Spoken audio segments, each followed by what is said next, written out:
Palavra da Verdade, com Hernandes Dias Lopes. E eu quero convidar você para abrir a sua Bíblia comigo na carta aos Hebreus, capítulo 6. Hebreus, capítulo 6, versos 9 a 20.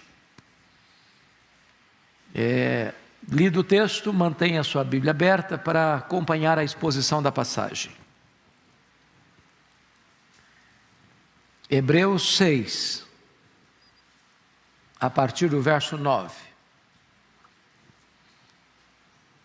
Está escrito o seguinte: quanto a vós outros, todavia, ó amados, estamos persuadidos das coisas que são melhores e pertencentes à salvação, ainda que falamos desta maneira. Porque Deus não é injusto para ficar esquecido do vosso trabalho e do amor que evidenciastes para com o seu nome, pois servistes e ainda servis aos santos. Desejamos, porém, continue cada um de vós mostrando, até o fim, a mesma diligência, para a plena certeza da esperança, para que não vos torneis indolentes, mas imitadores daqueles que pela fé e pela longanimidade herdam as promessas. Pois quando Deus fez a promessa a Abraão, visto que não tinha ninguém superior por quem jurar, jurou por si mesmo, dizendo: certamente te abençoarei e te multiplicarei. E assim, depois de esperar com paciência, obteve Abraão a promessa. Pois os homens juram pelo que lhes é superior, e o juramento, servindo de garantia para eles, é o fim de toda contenda.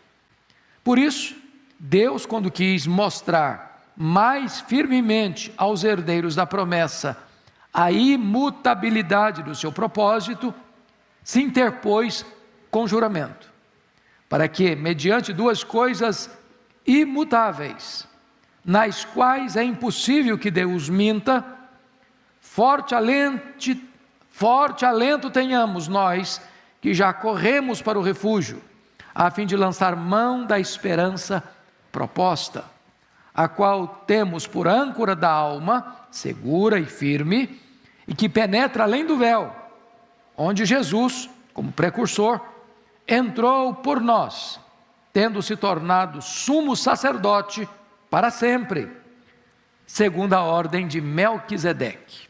Amém. Então eu quero conversar com vocês nesta manhã sobre uma segurança inabalável. Bom, eu acho que todos vocês sabem que este texto é precedido pelo texto mais difícil desta carta, o texto talvez mais complicado de entendimento de todo o Novo Testamento, que é o capítulo 6, 4 a 8, a questão da apostasia. E ele disse no capítulo 6 que aqueles que caíram, é impossível outra vez renová-los para arrependimento. E a pergunta é sobre quem o autor está falando, que caíram e não podem ser recuperados. É de pessoas salvas? É de crentes lavados no sangue do Cordeiro? É de gente que estava com o nome no livro da vida, selado com o Espírito Santo, justificados pela fé, convertidos a Cristo? Eram ovelhas? Eram templo da habitação de Deus? Ou eram apenas pessoas crentes nominais, que embora membros de uma igreja visível, não faziam parte da igreja invisível? Se vocês perceberem, a própria leitura do texto de hoje já responde esta pergunta. A apostasia não é de crente salvo, mas é de crente nominal. O contexto aqui é de judeus que vieram para o cristianismo e, em virtude da perseguição, estavam de volta para o judaísmo. Se estavam de volta para o judaísmo, depois de terem abraçado o cristianismo, é porque na verdade não eram verdadeiros convertidos, eram nominais, era apenas uma adesão e não uma conversão. E aqui no verso 9, notem vocês que existe uma conjunção adversativa, há um contraste. Quanto a vós outros, todavia. Então ele está contrastando os apóstatas com os verdadeiros crentes, mostrando para nós que não há possibilidade de o texto anterior estar ensinando a perda da salvação. Aqui ele está deixando claro que os verdadeiros crentes, regenerados, selados, habitados pelo Espírito Santo, cujo nome está no livro da vida, no rol de membros da igreja do céu, da igreja invisível, esses não podem se perder jamais. Quanto a vós outros, todavia, ó amados, estamos persuadidos das coisas que são melhores e pertencentes à salvação, ainda que falamos desta maneira. Então, eu gostaria de destacar no texto lido algumas verdades importantes para a nossa reflexão nesta manhã. Primeiramente, a convicção inabalável, que está aí no verso de número 9. Isso é tão importante, irmãos, porque há muitos crentes salvos pela graça, que embora estejam seguros nas mãos do divino pastor, de quem ninguém pode arrancar-nos dos braços dele, vivem inseguros, vivem com medo de perder a salvação, de ir para o inferno, de resvalar os pés e dizer: agora acabou, perdi a salvação. A salvação é uma dádiva de Deus, é dada por Deus, foi planejada por Deus, foi executada por Deus, é consumada por Deus, é garantida por Deus. A segurança da minha salvação não está no meu esforço. Quem persevera é Deus em nos salvar. Aquele que começou boa obra em nós há de completá-la até o dia de Cristo Jesus.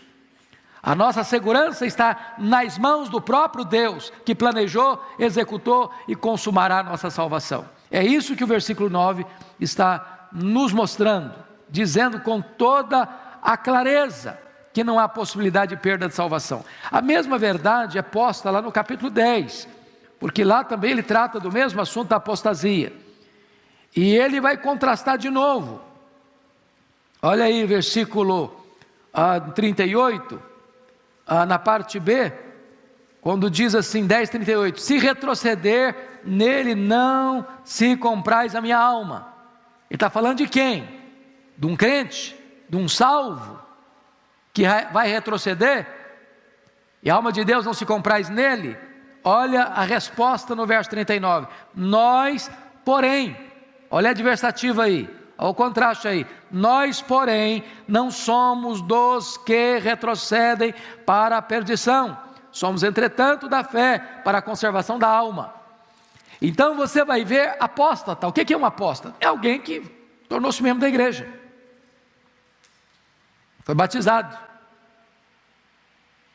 Pensa comigo em Judas Iscariotes, ele era um apóstolo.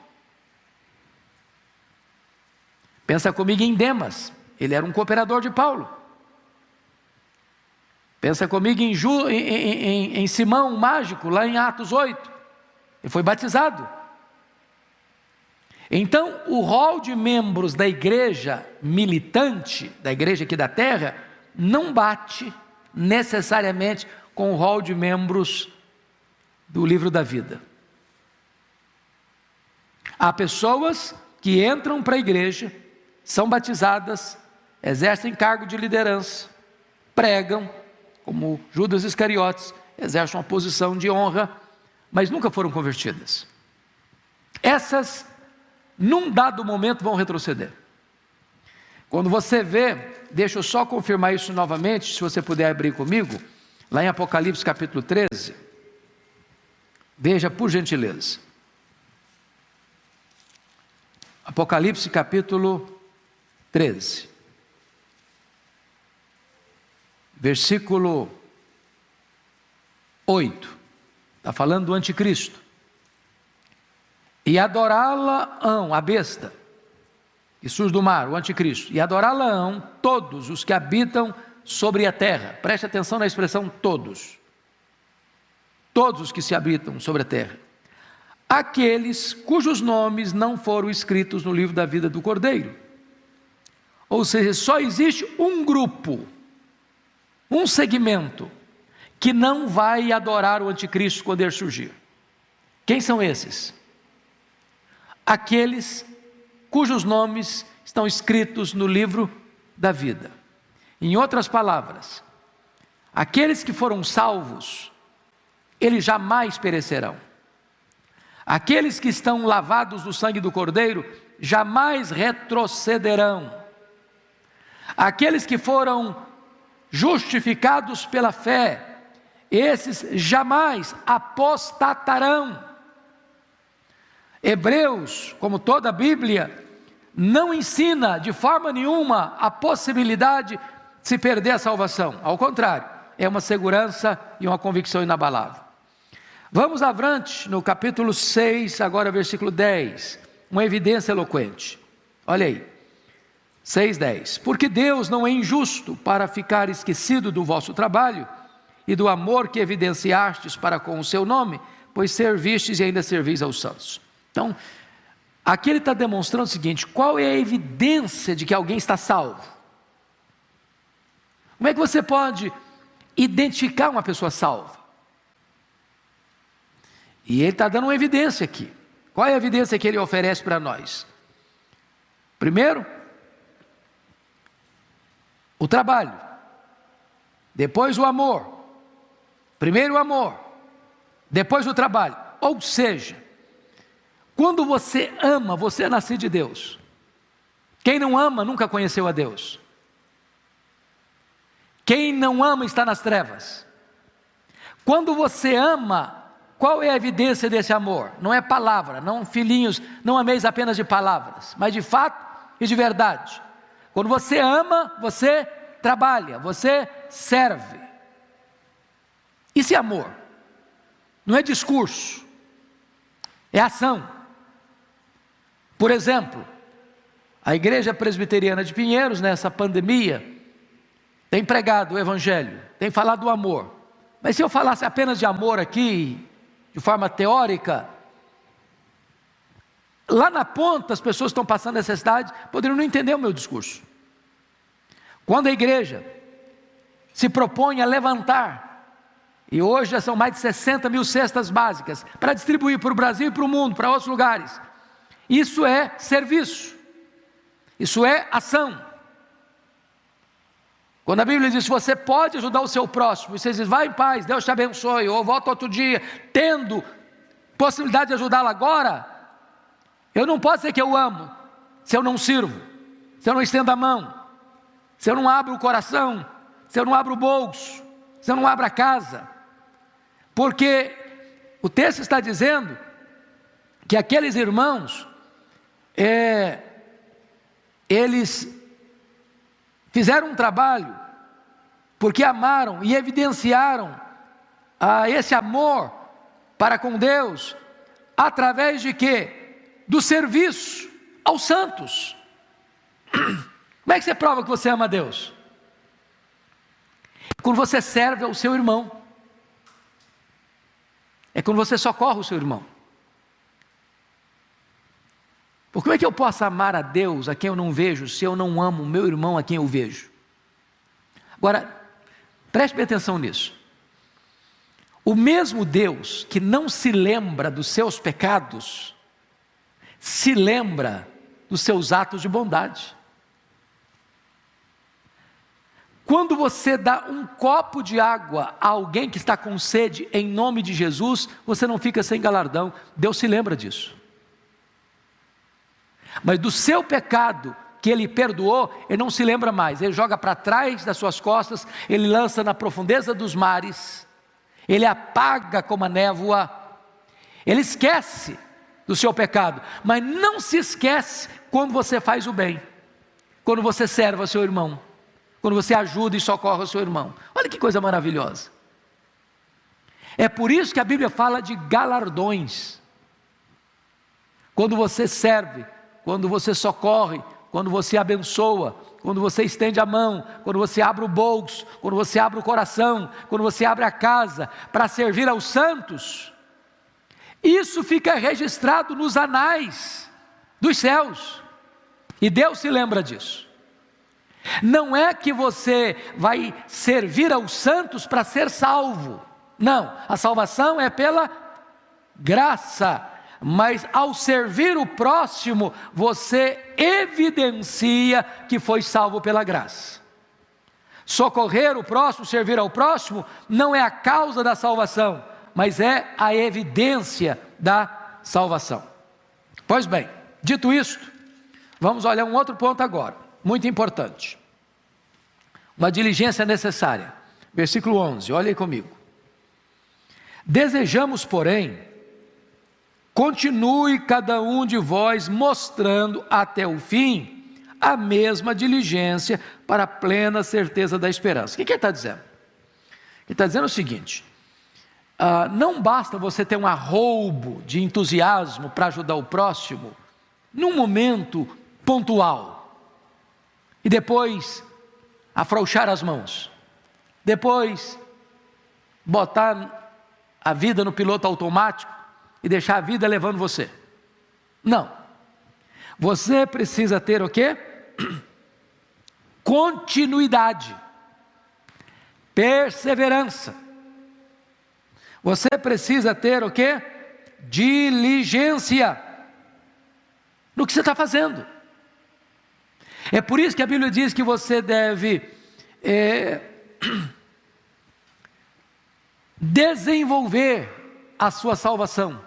Está lá em Filipenses 2:12. Dá uma olhadinha rapidinho comigo aí, para entender, porque esse texto às vezes as pessoas têm dificuldade de entender o significado dele. Filipenses 2:12, olha aí.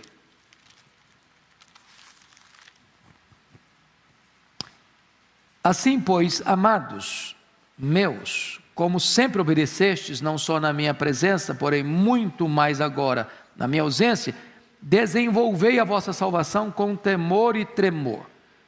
Tem gente que acha que Paulo está ensinando aqui que você vai construindo a sua salvação, que você vai montando a sua salvação, que você que vai construindo a sua salvação. Não é isso que ele está dizendo, não. Não é isso que ele está dizendo, não. Ele está dizendo que a salvação que você recebeu precisa ser cultivada. O que ele está dizendo é que, vamos ilustrar isso, é como se você tivesse recebido um terreno por herança. Você não comprou o terreno, você recebeu por herança. A salvação é uma dádiva de Deus. Agora você pode pegar esse terreno que você recebeu e cultivá-lo, plantar nele, colher dele, para que ele produza, para que ele frutifique, para que ele traga renda. Então o que o texto está querendo dizer é o seguinte: você recebeu a salvação é de graça, mas agora você pode pegar essa lavoura, esse terreno e cultivá-lo, desenvolvê-lo. Você pode, já que foi salvo pela graça, agora ser generoso, ser diligente nas boas obras, socorrer, servir. Essa é a ideia, essa é a ideia. Deixa eu pegar um outro texto para vocês entenderem o que está aqui. Olha em Gálatas 6:9, por favor. Gálatas 6:9.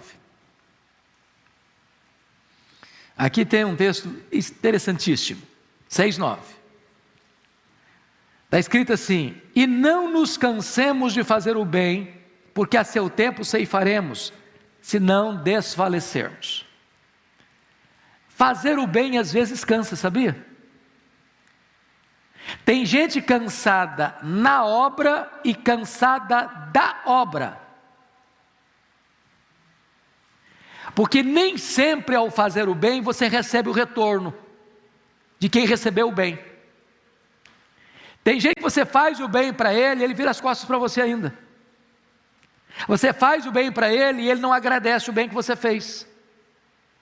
E de repente você pode ficar frustrado e cansado. E Paulo exorta: não nos cansemos de fazer o bem. Não nos cansemos de fazer o bem. Por que não? Porque a seu tempo ceifaremos, se não desfalecermos. O que ele está querendo dizer com isso? Ele está querendo dizer com isso que ainda que você não receba o devido reconhecimento de quem recebeu o bem que você fez, de Deus você vai receber recompensa. No devido tempo você vai ceifar, você vai colher. Porque Deus não é injusto para ficar esquecido do serviço que você presta aos santos. Olha que coisa maravilhosa. Quer ver outro exemplo bíblico? Lá em Mateus 24:13, nós somos informados, porque ele está falando de diligência nesse versículo, né? De diligência. Então, lá em Mateus 24:13, a ordem do Senhor Jesus é esta: aquele, porém, que perseverar até o fim será salvo. Vamos entender de novo esse texto. Vamos entender de novo esse texto, porque será que Jesus está querendo dizer que você só pode ter certeza da sua salvação na horinha que você estiver partindo? Na horinha que você estiver morrendo? É isso que ele está dizendo? Não, não é isso. Não é isso. No momento em que você crê no Senhor Jesus, você já tem a certeza, a garantia. Quem crer em mim, João 6,47, tem a vida eterna. Quem disse isso? Jesus. Você acha que Jesus mentiria para você? Jamais. Então o que ele está dizendo? Se você crê, você tem o quê? A vida eterna. Quem é que tem a vida eterna? Quem crê. O verbo não está no futuro, terá, está no presente indicativo. Quem crê, tem. Eu tenho essa Bíblia, eu não terei, eu tenho essa Bíblia. Está entendendo? Agora, qual é a evidência que eu tenho a vida eterna? Agora, já. É eu que persevero até o fim. Porque se eu não persevero até o fim, eu nunca tive. Eu nunca tive. Está claríssimo, irmãos, para vocês? Ok, então vamos prosseguir. Volta lá para Hebreus. Versículo 12 agora, 6:12. Vamos entender outra coisa importante aí. Hebreus 6:12. Veja comigo. Para que não vos torneis indolentes, mas imitadores daqueles que pela fé e pela longanimidade herdam as promessas. Veja bem que o autor aos Hebreus está tratando de diligência, e ele não quer que você seja indolente, corpo mole, entendeu? Relaxado, omisso, braço cruzado, que não põe em prática o que você conhece. Então, o que ele está dizendo aí? Você deve fazer o quê? Imitar. Imitar. Imitar quem? Imitar gente que anda com Deus. Você deve imitar aqueles que pela fé e pela longanimidade herdam as promessas. Em outras palavras, mirem bons exemplos. Siga gente que anda com Deus. Observe aqueles que caminham com Deus. Para você não ser indolente. Agora eu chamo a sua atenção para um ponto muito curioso no texto. Porque no verso 10, preste atenção nisso. Ele tratou do amor. Porque Deus não é injusto para ficar esquecido do vosso trabalho e do amor. Tá, amor. Cita amor aí. No verso 11, ele falou da esperança. Para a plena certeza da esperança. Mas no verso 12, ele falou da fé. Para que não vos torneis indolentes, mas imitadores daqueles que pela fé Então, note que amor, fé e esperança. Isso diz alguma coisa para você? Amor, fé e esperança são as 3 virtudes cardeais, que está lá em 1 Coríntios 13:13. Resta agora o amor, a fé e a esperança. Esses 3. Mas o maior desses é o amor. Então, quais são as marcas de um cristão maduro? Se você ler as cartas de Paulo, você vai ver que ele sempre coloca essas 3 coisas juntas. Ele está dando graças pelo amor, está dando graças pela fé, está dando graças pela esperança. É isso que é um crente. Um crente ama.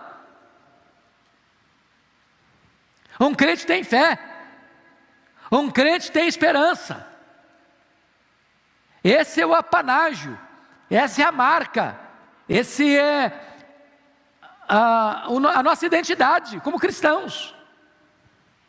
Pois bem, dito isto, agora nós vamos considerar juntos os versos 13 a 17, porque no 13 a 17, o autor vai mostrar para nós uma promessa segura.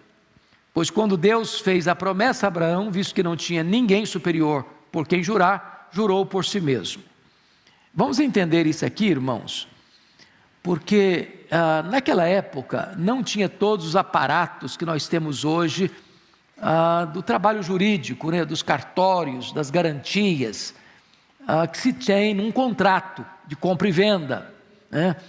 Então, eu me lembro até bem recentemente, eu fui criado lá na roça, e eu me lembro que o meu pai, ao fazer um negócio, tinha o hábito de dar a mão. Quando 2 homens, ao fazer um negócio, davam a mão, está feito, essa era a expressão, está feito, está feito, está feito.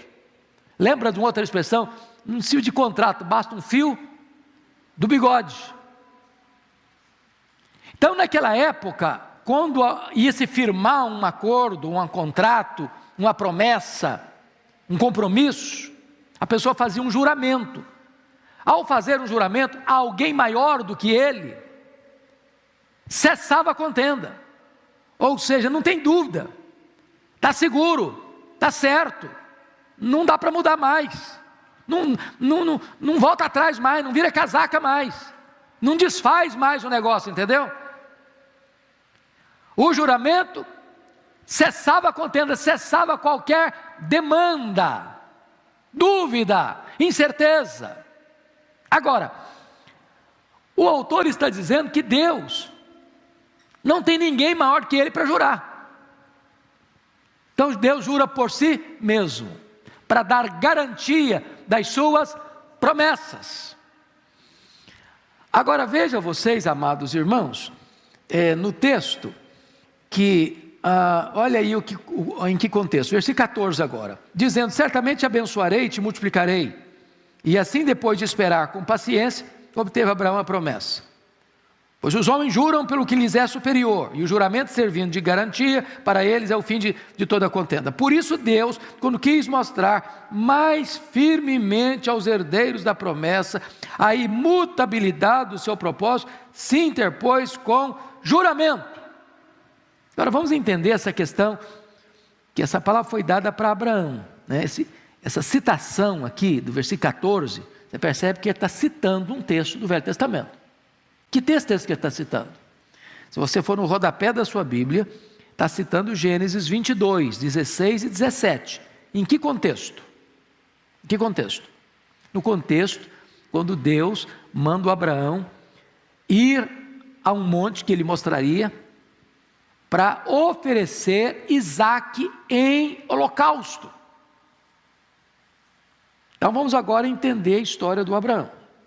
Deixa eu resumir para vocês. Abraão era chamado de Abrão, morava em Ur dos Caldeus. Seu pai chamava Terá. Abraão teve 3 irmãos: Arã, Naor e ele, certo? Ele teve 2 irmãos, eram 3 filhos. Eles moravam em Ur dos Caldeus, capital da Caldeia, terra idólatra. A família dele era idólatra, está lá em Josué capítulo 24.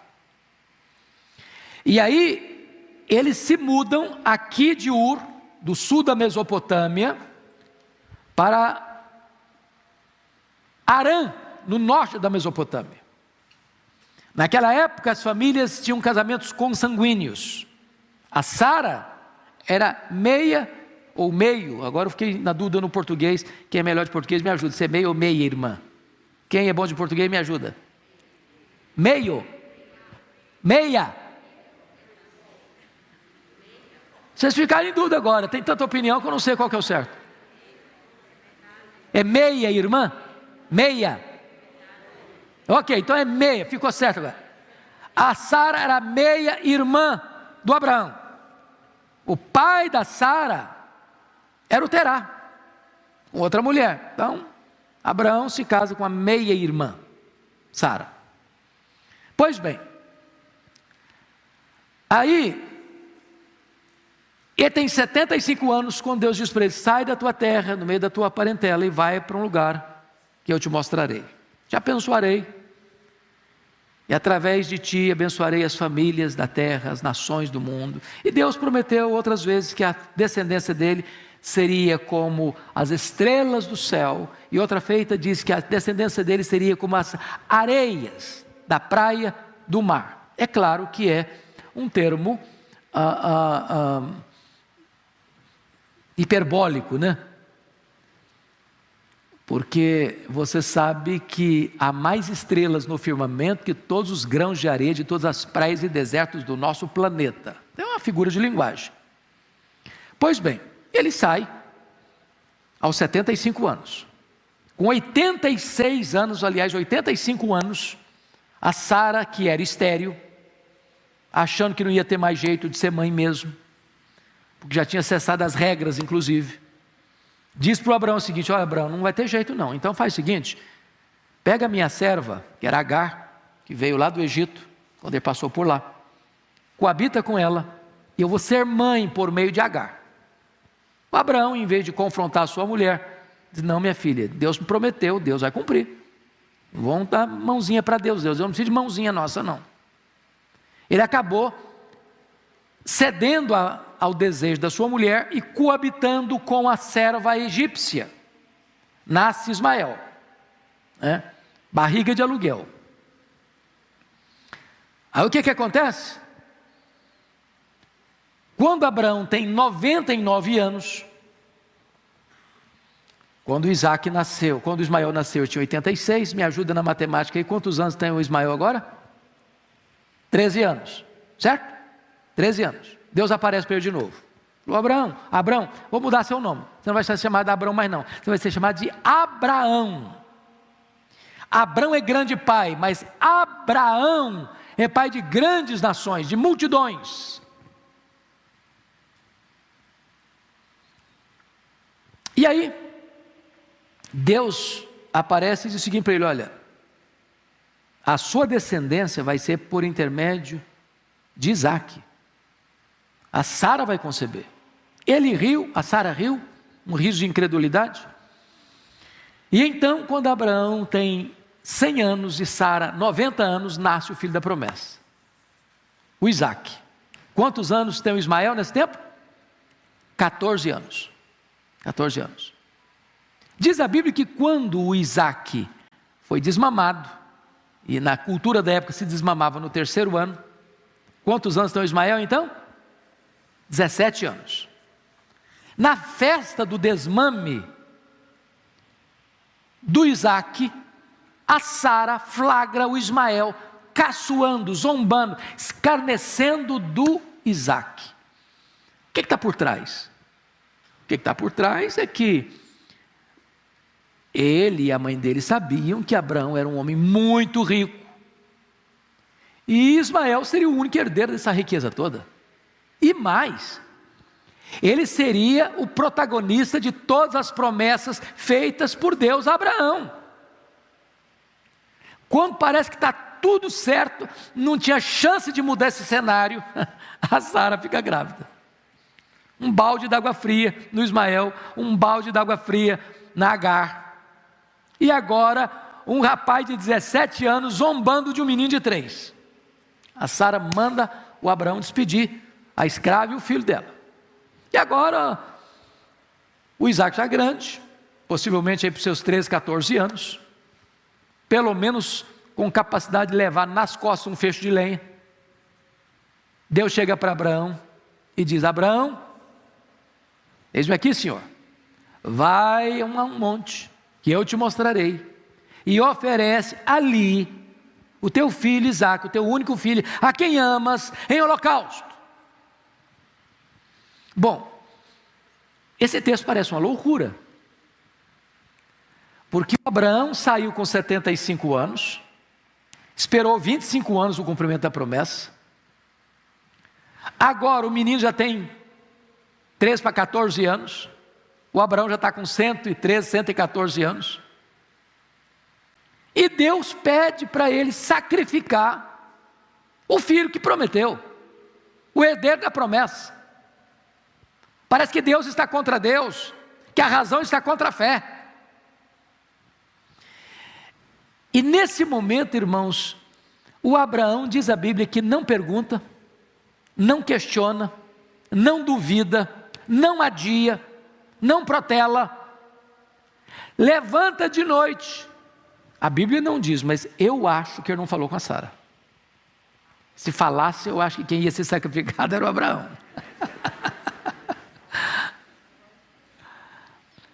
Levanta cedo, racha lenha, pega 2 servos, pega o cutelo, pega fogo, bota a lenha nos animais, parte para a viagem. Ninguém sabe de nada, só o coração dele. Eu fico imaginando o Isaac pulando de alegria, fazendo uma viagem com o pai. 3 dias, que legal. E eu fico imaginando as emoções do Abraão. E diz a Bíblia que no 3º dia, eles avistam um monte. Aliás, Abraão avistou um monte que Deus havia indicado. E Abraão disse para os 2 rapazes, 2 servos: fique aqui, fique aqui, fique aqui com o animal. Eu e o menino iremos lá. Tendo nós adorado, voltaremos. E Hebreus 11 explica isso dizendo que Abraão acreditava que Deus era poderoso para quê? Para poupar o menino? Não. Deus era poderoso para quê?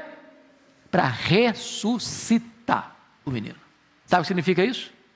Na mente de Abraão, de fato, ele iria sacrificar o seu filho.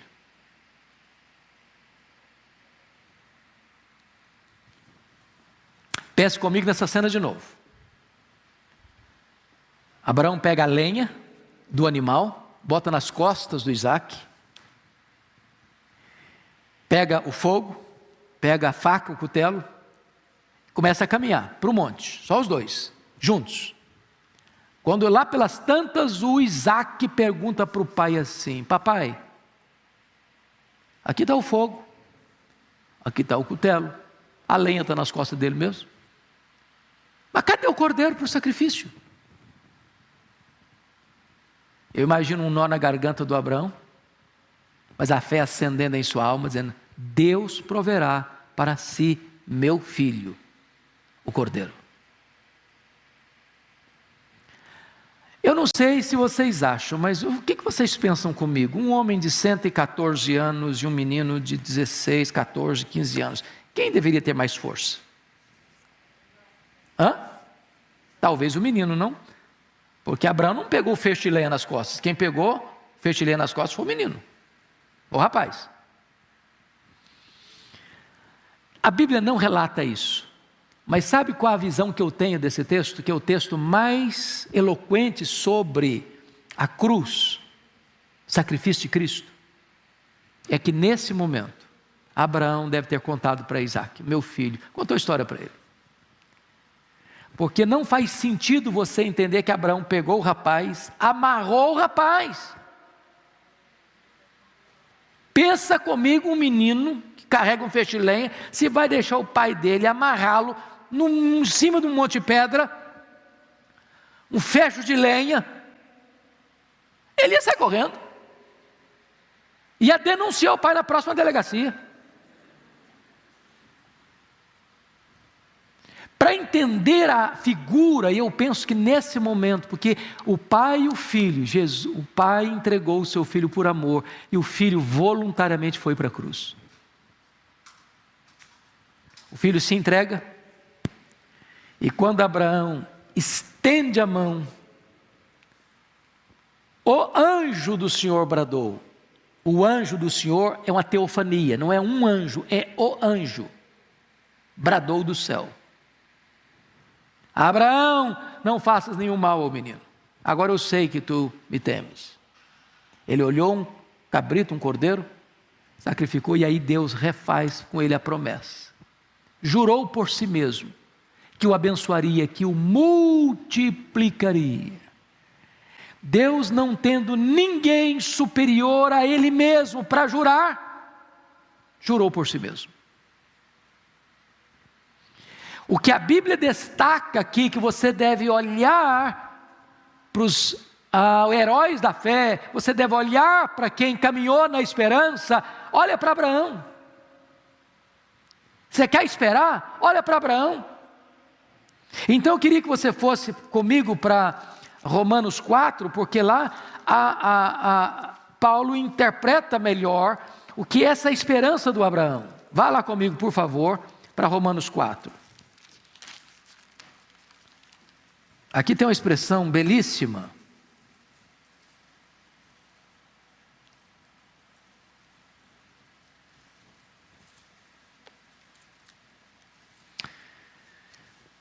Veja comigo a partir do verso 17, como está escrito. Como está escrito: por pai de muitas nações te constituí, perante aquele no qual creu, o Deus que vivifica os mortos e chama à existência as coisas que não existem. Abraão, verso 18, esperando contra a esperança, creu, para vir a ser pai de muitas nações, segundo lhe fora dito, assim será a tua descendência. E sem enfraquecer na fé, embora levasse em conta o seu próprio corpo amortecido, sendo já de 100 anos, e a idade avançada de Sara, não duvidou por incredulidade da promessa de Deus, mas pela fé se fortaleceu, dando glórias a Deus, estando plenamente convicto de que Ele era poderoso para cumprir o que prometera, pelo que isso lhe foi também imputado para a justiça. Então, o que o autor aos Hebreus está nos ensinando, voltando para Hebreus 6? Ele está nos ensinando a termos esperança nas promessas de Deus. O que Deus prometeu, Ele vai cumprir. Pois bem, queridos irmãos, o que ele está querendo dizer é que a esperança de fé não é nenhuma fantasia. A esperança de fé está ancorada na promessa de Deus, é no juramento de Deus. Agora, vamos para o versículo, por favor, olhe comigo, versículo 17, 6,17 de Hebreus. Por isso, Deus, quando quis mostrar mais firmemente aos herdeiros da promessa a imutabilidade do seu propósito, se interpôs com juramento, para que, mediante duas coisas imutáveis, nas quais é impossível que Deus minta, fortemente tenhamos nós que já corremos para o refúgio, a fim de lançar mão da esperança proposta. Então deixa eu fazer uma pergunta para vocês. Quais são essas duas coisas imutáveis aí? Quais são essas duas coisas imutáveis? Para nos dar garantia da salvação. Quais são? As duas coisas imutáveis que ele está dizendo aqui, primeiro, é a promessa de Deus. Deus prometeu, Ele é fiel para cumprir. Segunda coisa imutável, que não pode mudar. Primeiro é a promessa, segundo é o juramento. É o juramento. Deus não só deu a promessa, Deus selou essa promessa com um juramento. Deus pega a própria cultura do povo, uma linguagem que o povo entendia, Quando alguém ia fazer um contrato, firmar um negócio, firmar um acordo, um compromisso, um pacto, se fazia juramento. Ao fazer juramento, a mão está dada, o fio do bigode está presente, compromisso está selado, não volta atrás. Então Deus deu a promessa, e a promessa já é imutável, mas Deus quer fortalecer ainda mais, dar mais garantia. Em outras palavras, Deus é o avalista da sua própria promessa. Deus está botando a sua assinatura no contrato, fazendo um juramento, dizendo: o que eu prometi é imutável, não muda. A segurança da sua salvação é inabalável. Então, eu quero terminar olhando com vocês o verso 18b até o 20, porque aqui há 3 ilustrações eloquentes para nos falar da nossa segurança da salvação em Cristo Jesus. Primeiro, olha o versículo 18, a parte B. Forte alento tenhamos nós que já corremos para o refúgio, a fim de lançar mão da esperança proposta. Já corremos para o refúgio. Essa palavra diz alguma coisa para você que lê a Bíblia há muitos anos? Lembra das cidades refúgios? Quando alguém cometia um crime de sangue, não dolosamente, e os vingadores de sangue corriam atrás dessa pessoa para matá-la, para se vingar, essa pessoa que tinha cometido o crime de sangue, não dolosamente, não intencionalmente, fazia o quê? Corria para a cidade de refúgio. Ao chegar na cidade de refúgio, o vingador de sangue não podia entrar. Mas essa cidade de refúgio, irmãos, apenas era um exemplo, um tipo de quem é Cristo para você e para mim. O vingador de sangue, o assassino, está atrás de nós, no nosso encalço, querendo nos destruir, querendo nos matar. Mas no momento em que você correu para Cristo, Ele é a sua cidade de refúgio. Quando você está em Cristo, o diabo não pode mais atingir você. Aquele que é nascido de Deus, Deus o guarda, e o maligno não lhe toca. Você está em Cristo, e Cristo é a sua cidade de refúgio. Segunda figura, versículo 19, a parte A. A qual temos por âncora da alma, segura e firme, e que penetra além do véu. O que é uma âncora? É uma linguagem náutica, né? Da navegação, certo? Então, é uma coisa de ferro, pesada, que se lança. Por ser pesada, ela vai até o fundo do mar.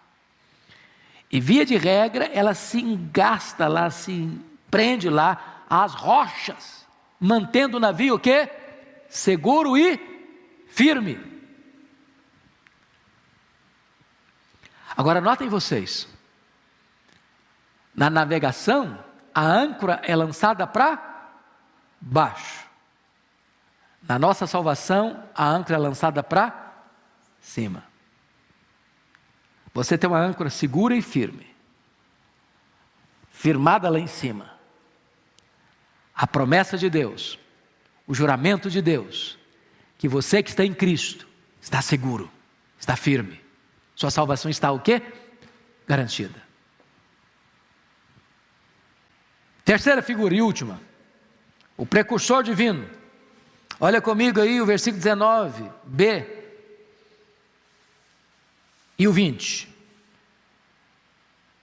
Segura e firme, e que penetra além do véu, onde Jesus, como precursor, entrou por nós, tendo se tornado sumo sacerdote para sempre, segundo a ordem de Melquisedeque. Essa palavra precursor, irmãos, no grego, a palavra prodomos, significa o batedor, a guarda avançada de um exército. Você já viu, quando tem uma autoridade entrando numa cidade, ou indo, passando por uma determinada rua ou bairro, que vão os carros batedores na frente. Essa palavra aqui. Essa palavra aqui. Jesus é a nossa guarda de elite, é o batedor que vai na frente desse exército que o segue. Ele vai abrindo o caminho. Ele vai abrindo o caminho. E vai penetrando além do véu. E nós somos os seus seguidores. Ele nos dá direção, Ele nos dá proteção, Ele nos dá garantia.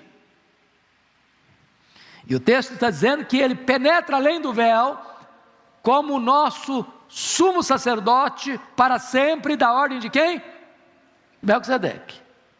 O sacerdócio levítico fechou, encerrou, cumpriu seu ciclo, porque apontava para Cristo, o sacerdote para sempre, da ordem de Melquisedeque. Em outras palavras, sua salvação está segura, porque Jesus está lá em cima, como seu intercessor, como seu advogado, como seu sumo sacerdote. Oh, irmãos, que bênção é desfrutar desta segurança da salvação. Você e eu estamos nos braços daquele que governa o universo, que está sentado no trono, que intercede por nós, que voltará para nos buscar. A Ele toda a glória, honra e louvor. Amém.